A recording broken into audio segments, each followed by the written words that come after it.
Assalamualaikum warahmatullahi wabarakatuh. Bismillahirrahmanirrahim. Ila hadratin nabiyil mustafa Muhammad sallallahu alaihi wasallam wa ala alihi wa sahbihi ajma'in. Lahumul Fatihah. A'udzu billahi minasy syaithanir rajim. Bismillahirrahmanirrahim. Alhamdulillahi rabbil alamin arrahmanir rahim maliki yaumiddin. Iyyaka na'budu wa iyyaka nasta'in. Ihdinas siratal mustaqim siratal ladzina an'amta 'alaihim ghairil maghdubi 'alaihim waladdallin. Rabbi ighfirli wa liwalidayya amin. Hadiyatan minna illa arwahi masyayikhina wa limuallimina wa limurabbi ruhina wa liman ajazana wa limursyidina wa li'ulamaina wa limuassis wal masyayikh nahdlatil ulama ajma'in wa li awliyai tis'ati wa li songo ajma'in, khususan ila ruhi sultanil awliya Syekh Abdul Qadir Al-Jilani radhiyallahu anhu wa wusan ila ruhi musannif muallif kitab Matnul Ghayah wa Takrib al-imam al-faqih al-alim al-alamah al-qadhi Abi Suja Ahmad bin Husain al-Isfahani al-Syafi'i al-Ash'ari rahimahumullah wa jami'i usulihim wa furu'ihim wa aswajihim wa dhurriyyatihim wa ahli silsilatihim wa muridihim wa muhibbihim wa jam'iyyatihim radhiyallahu anhum. Lahumul Fatihah. A'udzu billahi minasy syaithanir rajim. Bismillahirrahmanirrahim. Alhamdulillahi rabbil alamin arrahmanir rahim maliki yaumiddin. Iyyaka na'budu wa iyyaka nasta'in. Ihdinas siratal mustaqim siratal ladzina an'amta 'alaihim ghairil maghdubi 'alaihim waladdallin. Rabbi ighfirli wa liwalidayya amin.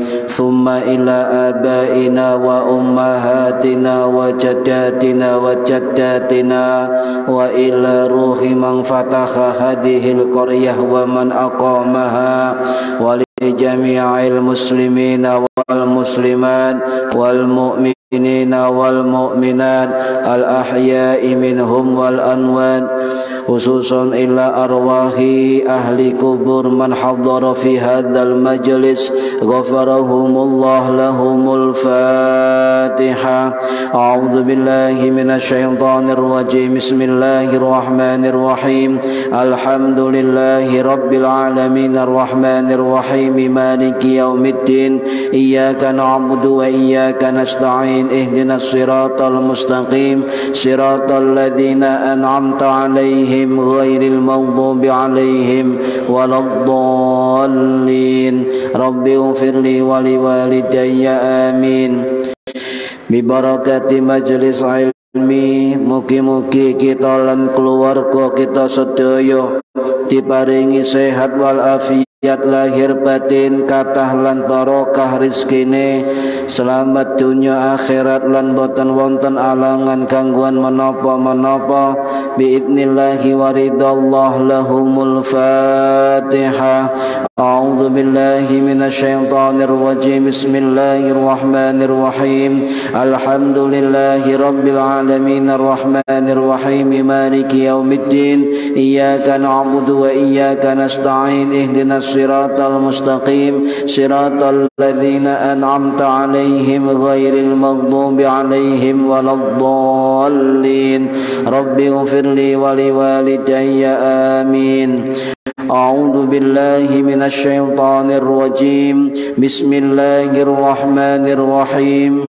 Alhamdulillahi Rabbil Alamin. Allahumma salli wa sallim wa barik ala Sayyidina Muhammadin wa ala alihi wa sahbihi ajma'in. Wa la hawla wa la quwwata illa billahil aliyyil azim. Amma ba'du.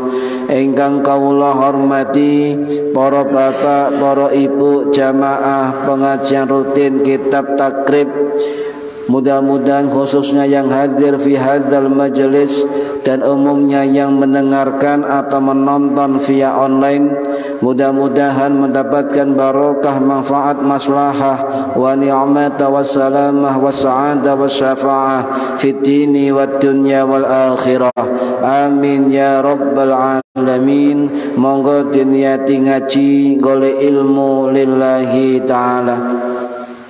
Para hadirin ingkang minulya, halaman 18 baris yang kelima, fasal baru.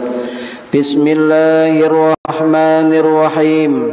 Faslun utawi iki ku fasal, wa yazuzulan wenang lil musafiri kedue wong musafir apa qasru sholati ngringkes salat ar-rubaiyati kang bangsa rakaat papat bi khamsi kalawan 5 syaraita pira-pira syarat.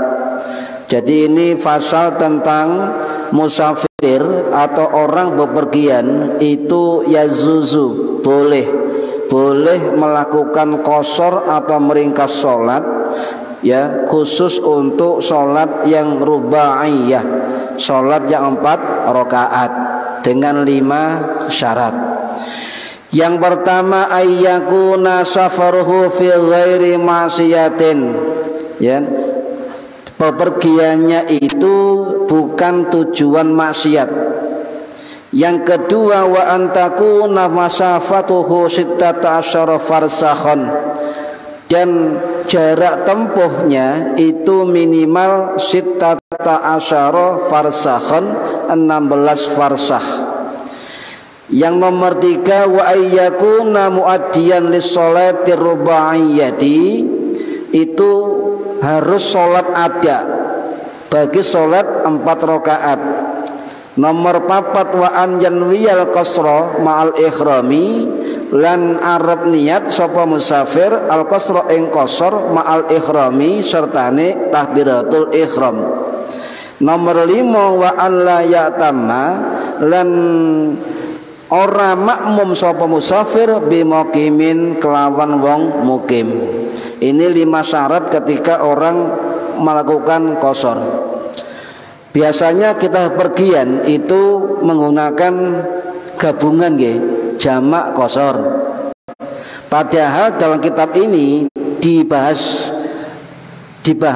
sendiri tentang qasar. Jadi kita boleh nanti di perjalanan yang memenuhi syarat minimal 16 farsakh itu boleh qasar tanpa jamak. Boleh, ya. Nanti jamak takdim, jamak takhir, itu jamak takdim harus tidak boleh melewati urut zuhur asar. Tapi jamak takhir boleh pilih salah satu mana dulu. Ini ilmu fikih dari mazhab Syafi'i. Nanti kalau kita bahas tentang jamak takdim, jamak takhir. Para hadirin rahimakumullah. Jadi boleh orang yang musafir mengqasar salat, ya, terutama sholat rubaiyah, sholat yang 4 rakaat diringkes menjadi 2 rakaat dengan 5 syarat tadi, ya. Nah, kenapa kita disuruh untuk melakukan qasar di dalam perjalanan? Sebab kita ini adalah manusia lemah yang banyak keterbatasan. Coba sampean tinggali Al-Quran, Pak. Sejatinya kita diciptakan Allah untuk beribadah full 24 jam. Nggih. Nah, wa ma khalaqatul jinna wal insa illa liya'budun. Ini sejatinya penciptaan sampai manusia dimatikan itu adalah illa liya'budun, kecuali untuk beribadah kepada Gusti Allah.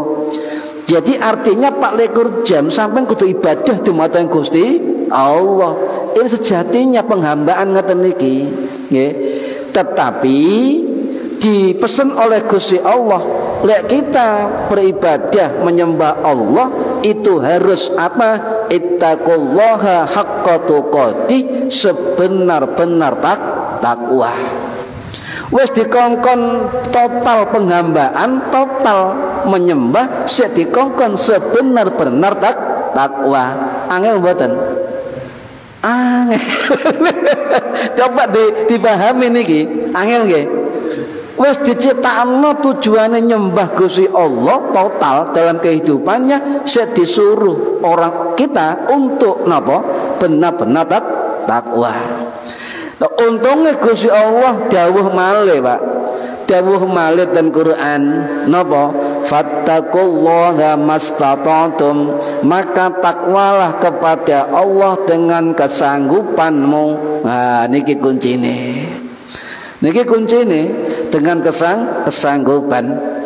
Kenapa? Agar kita nanti setelah ittaqullah haqqa tuqatih wala tamutunna illa wa antum muslimun, kita akhir ajal kita, akhir nafas kita, akhir nyawa kita tetap dalam golongan muslim. Dan itu adalah harapan terbesar dari kita. Tetapi Allah tetap nyadari jenenge menungso niki pasti keterbatasan, ndak mungkin 24 jam ibadah kabeh. Makanya Allah dawuh At-Taghabun ayat 16, ya ittaqullaha fattaqullaha mastata'tum, maka takwalah kepada Allah dengan kesanggupan kalian.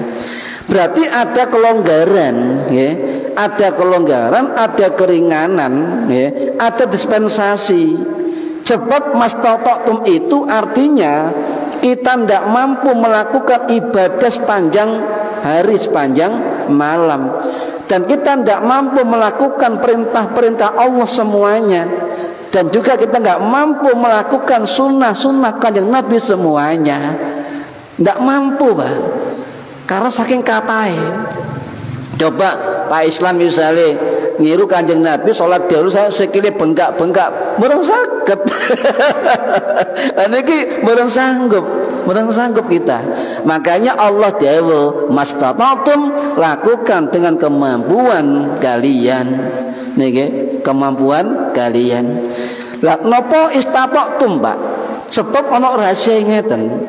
Segala perintah niku tidak semua orang bisa melakukan semua. Tapi kalau maksiat larangan semua orang bisa melakukan. Niki. Makanya mastata'tum. Contoh kakek-kakek lah. Sampeyan contoh poso loro untu, Pak. Coba nanti poso loro untu, Pak. Cekot kudu ngombe mawon nggih, ngelek idu mawon. Nah iki mastata'tum gak kuat wis gatek poso misale saking abote saking masyaallah loro untuk misale. Lek kuat gak apa-apa. Utawa loro napa awis gak kuat poso. Cara ga ana mastata'tum wajib tetep poso. Mas sampean loro, sampean kesmaput, sampean apa tetep poso. Nah niki maksudnya mastata'tum. Jadi tidak semua orang itu mampu melakukan perintah, tetapi semua orang itu bisa membuat durhaka dan maksiat. Nah, ojo manis yang sunnah, sing wajib mawon kadang-kadang kita tidak mampu. Maksudnya ngeten lima waktu, nggih nglakoni panjenengan kali kula, tapi kualitasnya bagaimana? Niku termasuk kewajiban saestu niku. Cuma Allah mengatakan mastata'tum, ana kelonggaran. Salah satu bentuk kelonggaran adalah dinamakan ar-rukhsatu, rukhsah, keringanan, kemudahan, nggih kelapangan. Lek cara sakniki dispensasi.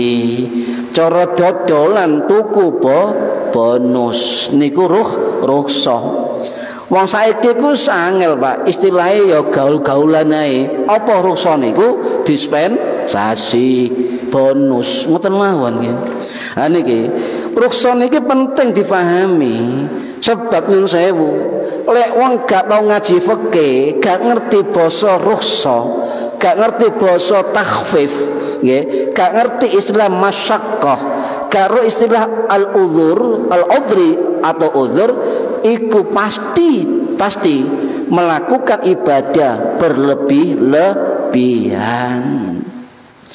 Akhirnya sing wajib sing sunah dadi wajib, sing wajib dadi wajib, nek gak nglakon ya haram. Kathah niku sakniki hati-hati, Pak. Jadi ndak mungkin nyun sewu wong sing ngaku ahlu sunnah zaman sakniki niku nggak akan mampu melakukan sunnah-sunnah sedaya Kanjeng Nabi. Nggak mampu, Pak.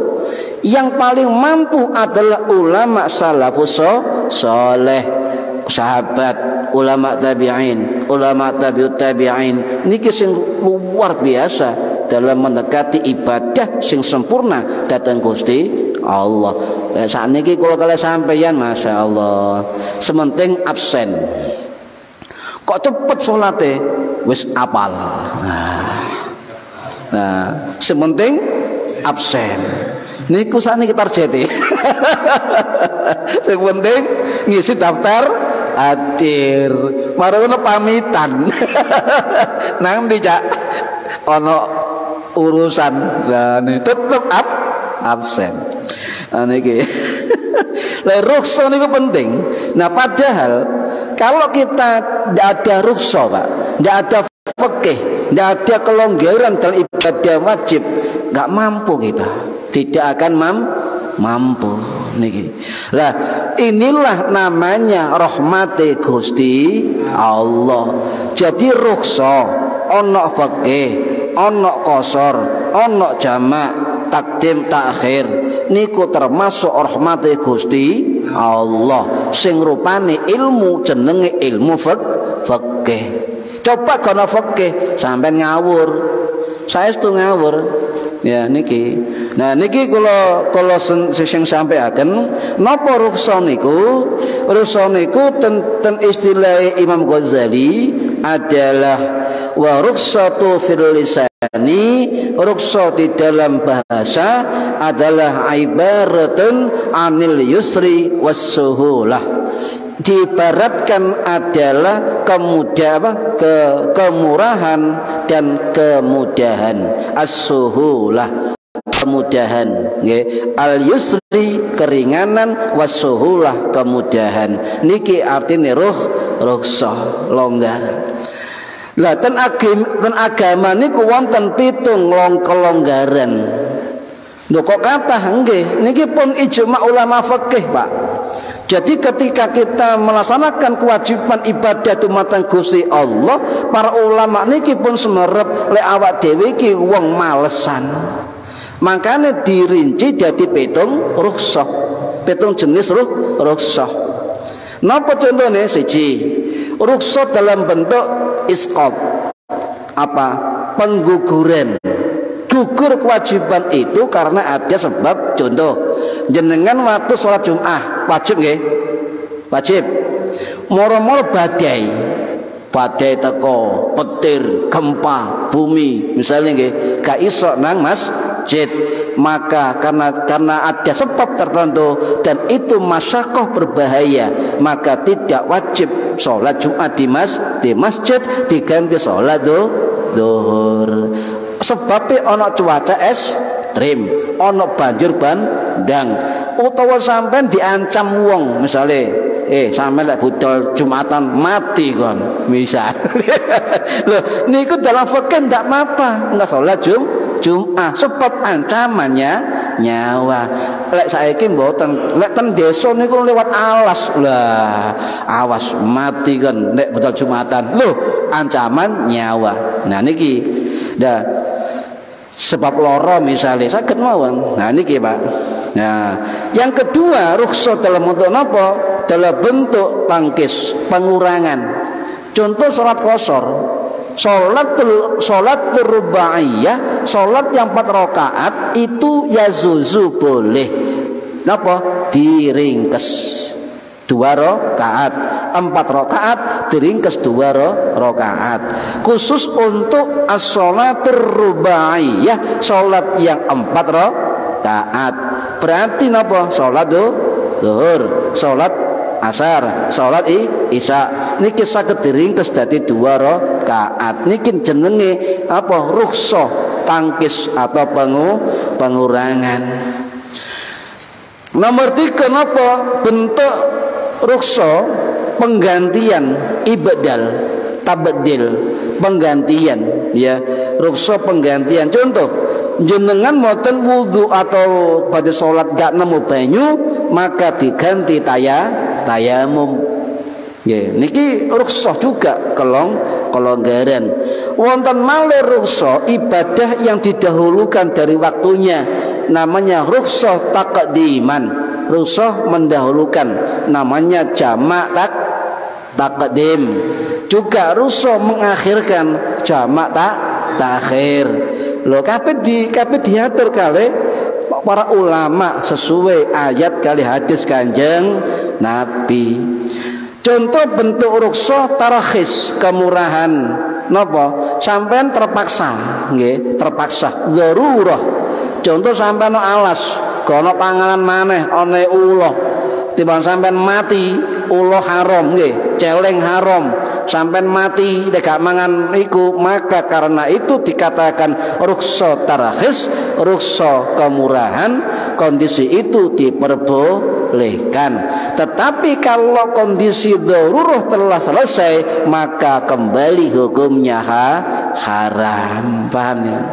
Contoh misalnya saya ngene, Pak, sampeyan iki lek gak dileboni nama tuwak misalnya, contoh nggih, iku dodosan misalnya, maka tuwak itu menjadi obat. Tapi itu mubah, boleh karena terpaksa untuk obat. Setelah sembuh tidak boleh lagi, karena keterpaksaan sudah tidak ada. Pokoknya ngoten Mbak, sing haram itu jadi mubah atau halal karena keterpaksaan, karena darurat.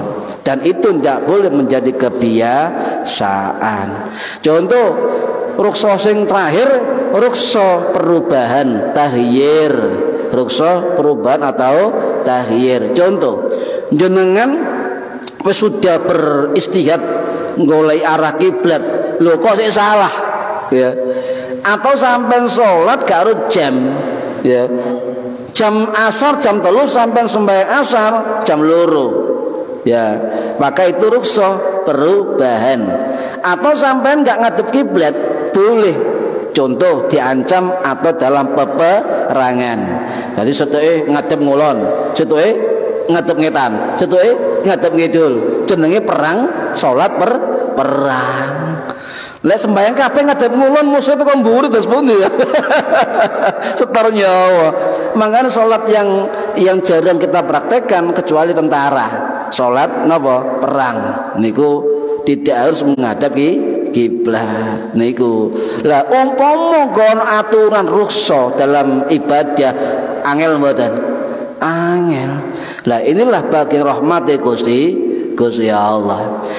Nah, bentuk dari rukhsah rukhsah pengurangan ya, tangkis itu adalah qasar ya. Qasar artinya diringkes ya, diringkes. Bentuk rukhsah adalah bentuk pengurangan jumlah rakaat. Niku namine salat qasar, ngeringkes atau memendekkan rakaat. Dan itu saya ulangi, rukhsah 4 rakaat menjadi 2 rakaat itu berlaku hanya untuk as-sholatur rubaiyah, salat yang 4 rakaat. Jadi subuh ya loro pancet loro, maghrib telu pancet telu, ngoten nggih. Gak oleh maghrib ya ngaji gak tutuk, qasar oleh tapi gak utuh ngajine ngawur. Akhirnya maghrib melok 2 rakaat. Niki mangkane ngaji kudu utuh Pak fikih niku nggih. Para hadirin rahimakumullah, hukum qasar niki pada dasarnya mubah, boleh. Sampai dalam perjalanan musafir nggih, niku boleh diambil, boleh tidak diambil, ndak setukaran. Nate tiyang ziarah niku royokan, situke njaluk napa kosor, situke gak usah kosor. Akhirnya kula guyoni sut. Terus pun dimele akhirnya sut lho menang sing kosor. Lho apa guyon tapi menyelesaikan masalah. Nah situke kosor, situke gak kosor. Akhirnya dewe-dewe diambil serah. Itu hukumnya mubah, boleh, ya boleh. Baik musafir darat, musafir laut atau udara. Niki, nggih. Tapi dengan syarat dan ketentuan yang berlaku. Lah, boleh Pak jamak salat nggih dengan digabungkan qashar boleh. Jenenge jamak kok qashar. Jamak takdim, jamak takhir. Jamak qashar takhir, jamak qashar takdim, nggih. Wonten sing saged jenengan lambai salat qashar mawon, ndak usah takdim, saged. Terus pundi carane mangke nggih. Ini kan enggak biasa nggih. Enggak biasa. Terus pundi prakteke. Nah, di dalam perjalanan, Mbak, niku wonten 4 bentuk yang bisa kita lakukan nggih. Khusus salat. Contoh setunggal. Itmam, nggih. Itmam niki artinya jenengan musafir tetapi tetap melampai salat dengan sempurna baik waktunya dan rakaatnya. Kayak biasa nih, nggih. Perjalanan, krungu adzan zuhur, mampir salat zuhur biasa. Melanjutkan perjalanan adzan asar, mampir masjid asar biasanya. Niku itmam, boleh. Ya, boleh. Yang kedua dengan cara qashar, diringkes. Napa contone ngeten qashar, Pak? Qashar niku contoh jenengan nggih, manten subuh budal musafir. Minimal adalah 16 farsah. Nanti kalau jabarkan jarak tempuh masafah nggih, jarak tempuh 2 marhalah minimal ukurannya apa nanti. Ini contoh. Jenengan dari Gresik berangkat ke Madiun 2 jam. Kemudian di sana adzan zuhur. Kemudian mampir masjid sampeyan salat 2 rakaat zuhur tok. Mboten napa usolli fardhu dhuhri rakaataini qasran lillahi ta'ala. Boleh. Napa? Qasar mawon nggih, qasar saja nggih. Contoh budal nggih, kemudian tutuk batas misalnya 100 kilo nggih. Dari Gresik ke Ngawi misalnya. Dari sana zuhur. Adzan zuhur, jenengan mampir masjid salat zuhur qashar mawon 2 rakaat. Niku qashar mawon mboten napa. Niyate usolli fardhu dhuhri rakaataini qashran lillahi ta'ala. 2 rakaat saja niku qashar. Boleh. Kitabe boleh. Nah, mantun niku krungu adzan asar. Qashar malih 2 rakaat asar. Boleh. Niku qashar ngoten. Cuma tidak dijamak, hanya qashar saja. Tapi gitu tuh jarang. Fikih ngatur. Ini seandainya ngatasi sampai di Ngawi sholat duhurnya 4 rakaat. Boleh.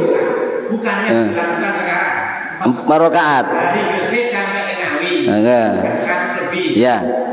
Sana pasti kebanyakan orang kalau nggak qashar jamaah, ya sholat duhur biasa. Ya.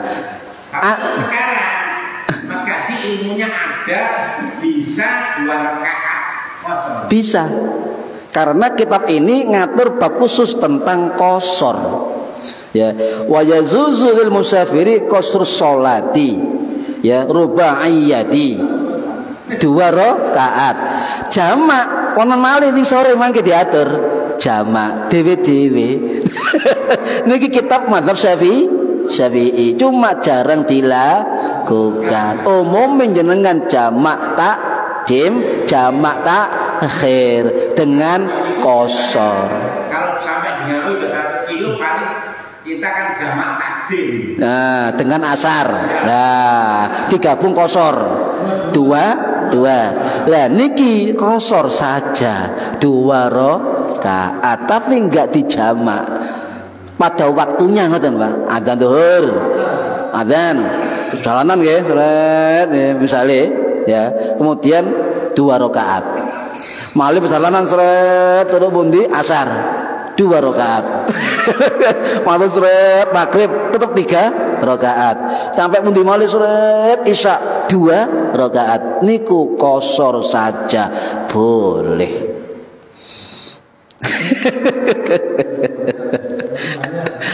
Loh, niki kitab takrib, Pak. Kitab ya, jelas judulnya wa yazuzul musafiri, boleh bagi musafir qasrus sholatir rubaiyati, ngringkes salat sing 4 rakaat, istilahnya kosor. Nggih. Teman-teman, boleh. Tadi jamak asar takdim. Nah, kebiasaan begitu, tapi fikihnya ada. Nah, oke.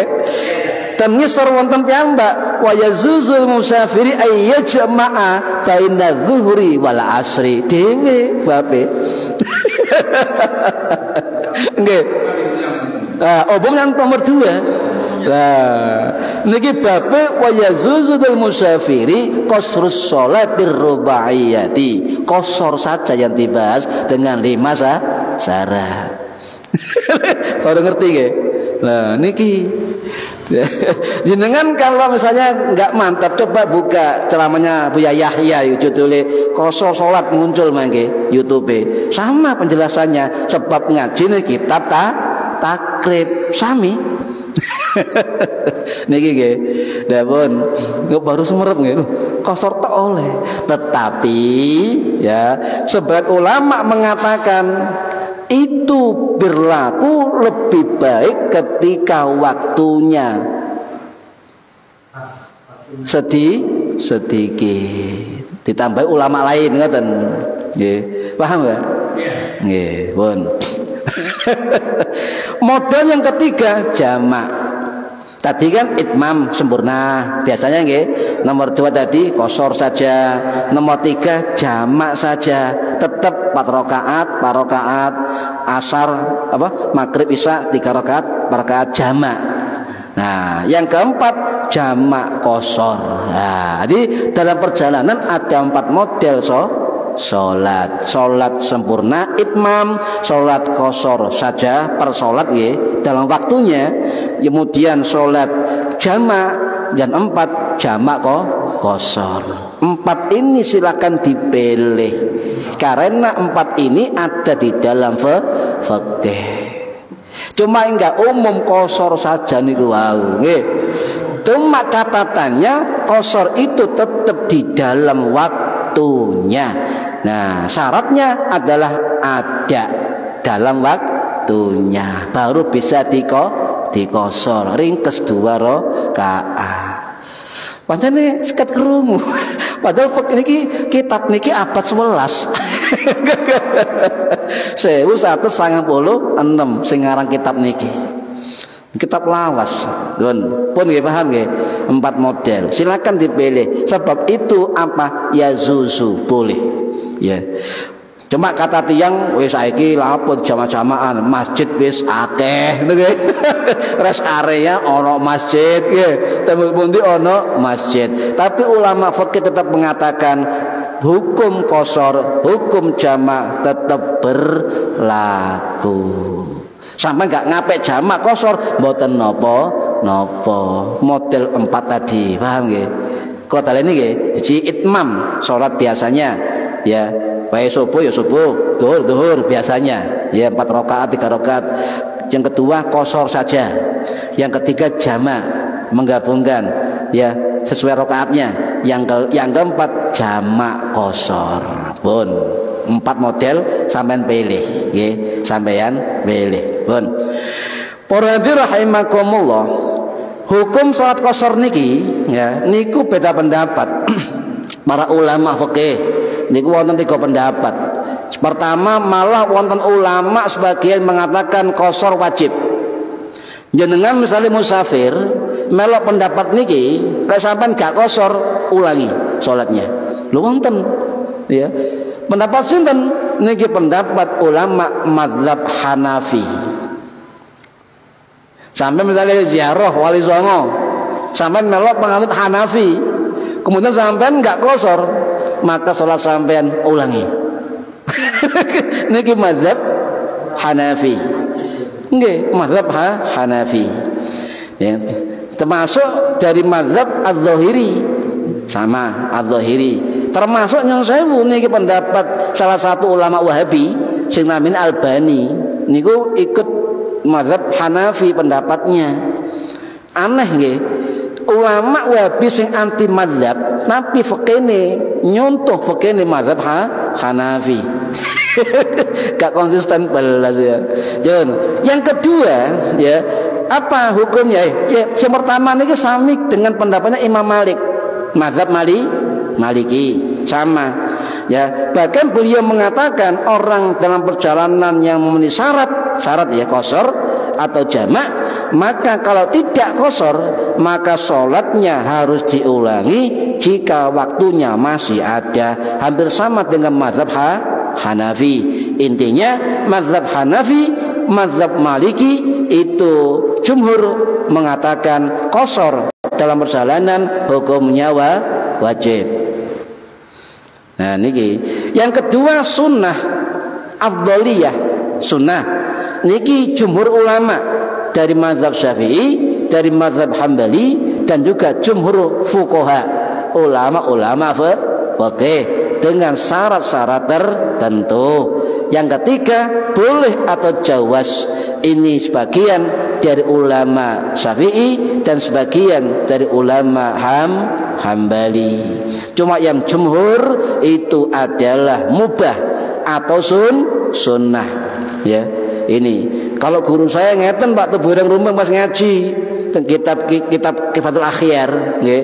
Lek nang dalan, lek mencapai 16 farsah ya atau 2 marhalah, itu mendingan sampeyan kabeh ngepek qasar atau jamak. Sebab Kanjeng Nabi nggih ngoten dalam perjalanan. Pernah tanya ngeten sahabat, muridnya Anas tanya ke Anas bin Malik, ya Anas bin Malik, apakah boleh saya perjalanan dari sini ke sana ngeringkes 2 rakaat? Anas bin Malik jawab boleh, sebab Nabi ketika di Arok di Mina itu hanya qasar 2 rakaat. Hadis sahih Bukhari. Boleh. Dan ketika jamak itu Nabi, kata Anas bin Malik, itu dilakukan ketika Nabi pulang pergi dan perang di daerah Tabuk.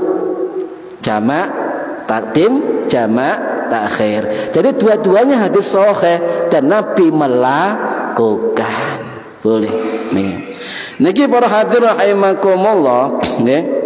Tapi tujuan qasar perjalanan musafir ana syarate, tidak boleh maksiat tujuane, nggih.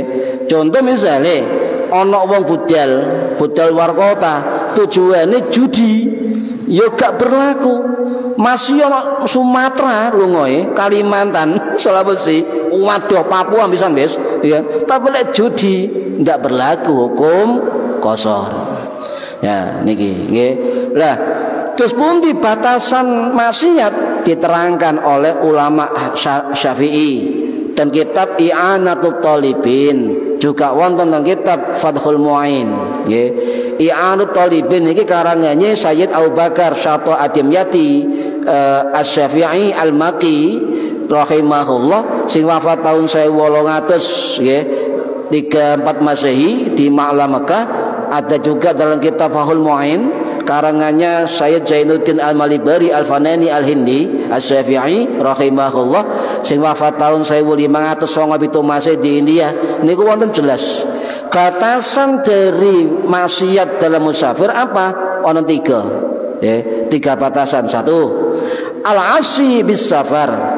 Jadi maksiat ketika dalam sejak awal dia niat maksiat batal. Tidak bisa qashar, tidak bisa jamak. Ya. Yang kedua napa? Al-asi bis safar fis safar. Bis safar fis safar.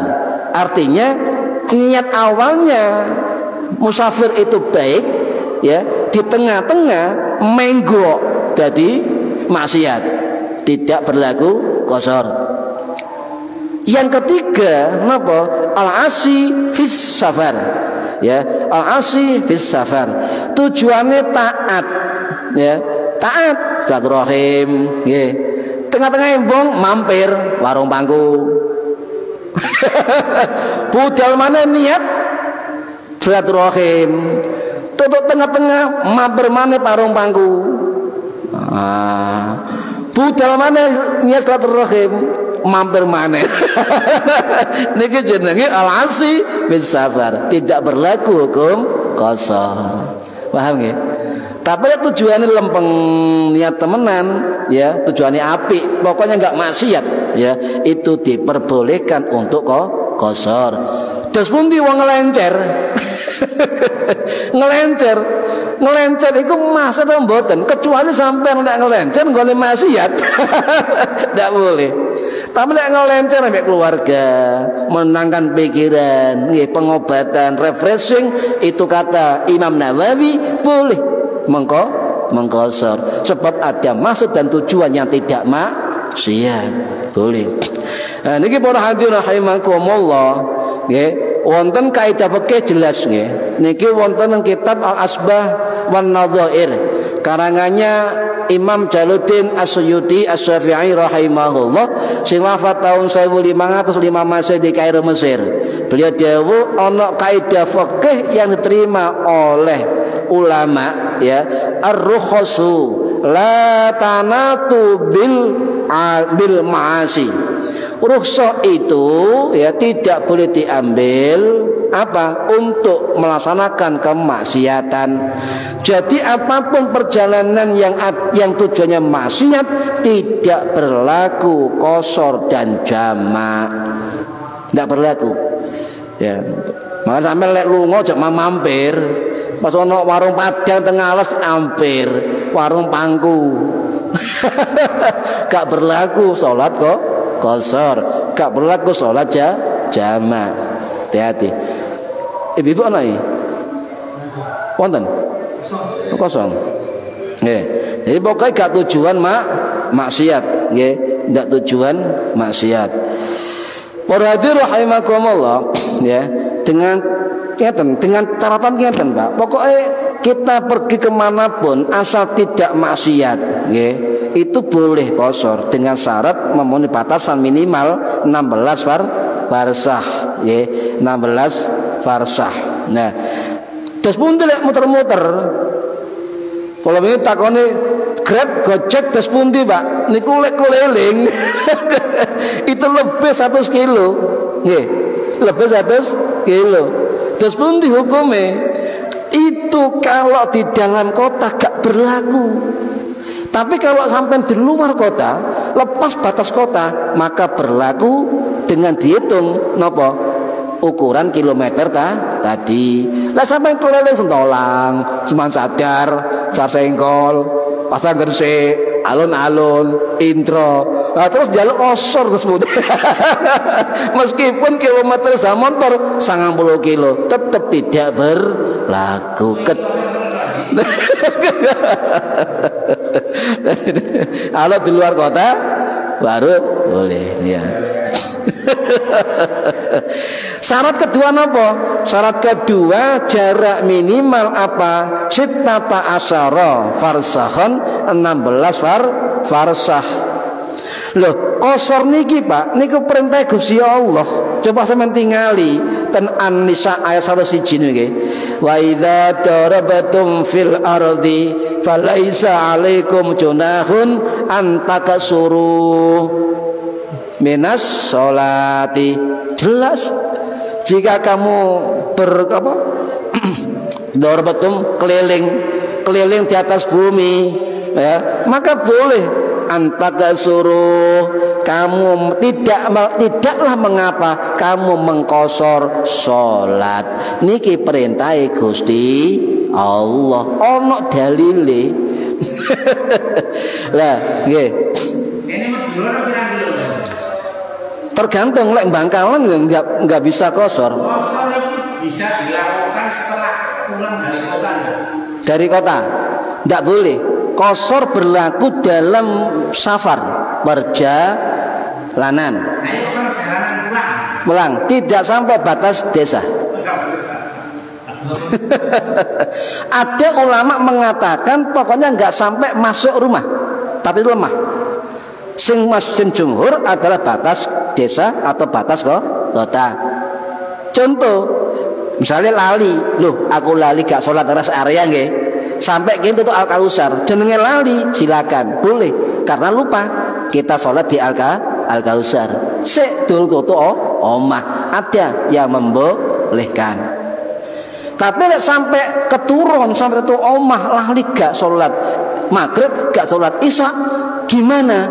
Maka yang terakhir ambil pendapat mazhab Syafi'i, boleh jamak saja ketika sampai di rumah, tidak boleh kosor.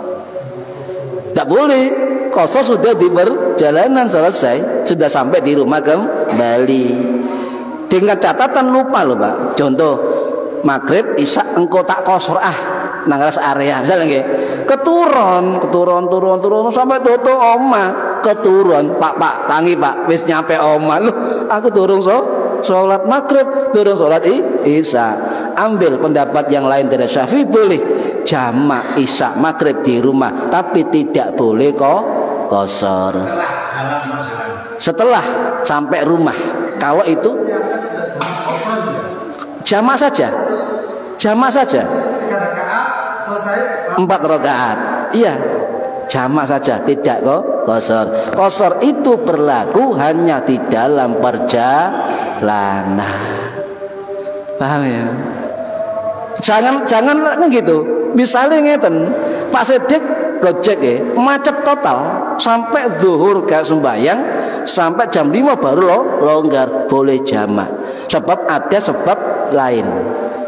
Boleh, dengan catatan tidak menjadi kebiasaan. Masa bendino kosa cuma jamak. Niki nah, tutup ini mau.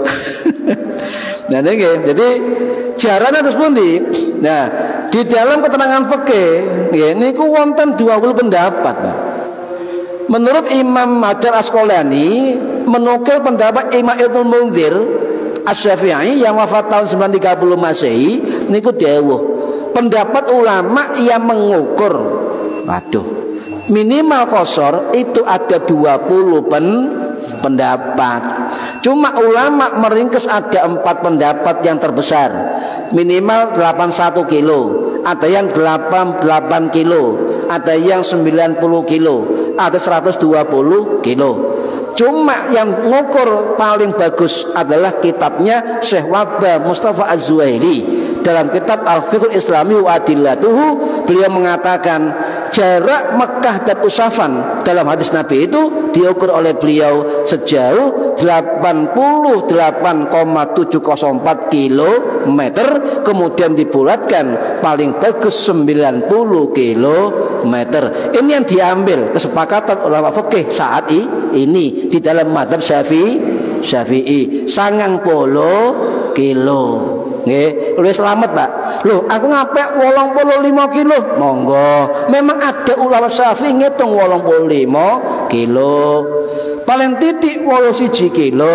Cuma guru kula dawuh sing selamat ngapek pendapat Syafi'i sing terbanyak dan terpilih. Ternyata kebanyakan ulama kita memilih pendapat Syekh Wahbah Az-Zuhaili 90 kilo atau 88,704 kilometer digenepno wis gampangane 90 kilometer.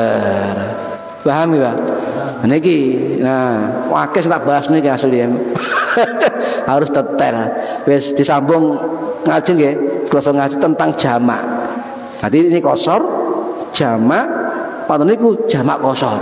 Nah, 3 pasal. Nggih. Mugi-mugi manfaat fid dini wad dunya wal akhirah. Al-Fatihah. A'udzu billahi minasyaitonir rajim. Bismillahirrahmanirrahim. Alhamdulillahirabbil alamin. Arrahmanir rahim. Maliki yaumiddin. Iyyaka na'budu wa iyyaka nasta'in. Ihdinas siratal mustaqim. Siratal ladzina an'amta 'alaihim ghairil maghdubi 'alaihim waladdallin. Rabbighfirli wa liwalidayya. Amin. A'udzu billahi minasyaitonir rajim. Bismillahirrahmanirrahim. Allahumma salli wa sallim wa barik ala sayyidina Muhammad alhamdulillahi rabbil alamin. Allahumma alimna ilmal Qur'an wa alimna ilma la ilaha illallah wa alimna min ladunka ilman nasiru bihi kamil mahyati wal mamat. Wa sallallahu ala sayyidina Muhammad walhamdulillahi rabbil alamin. Wallahu a'lam bissawab. Assalamualaikum warahmatullahi wabarakatuh. Allahumma salli ala Muhammad.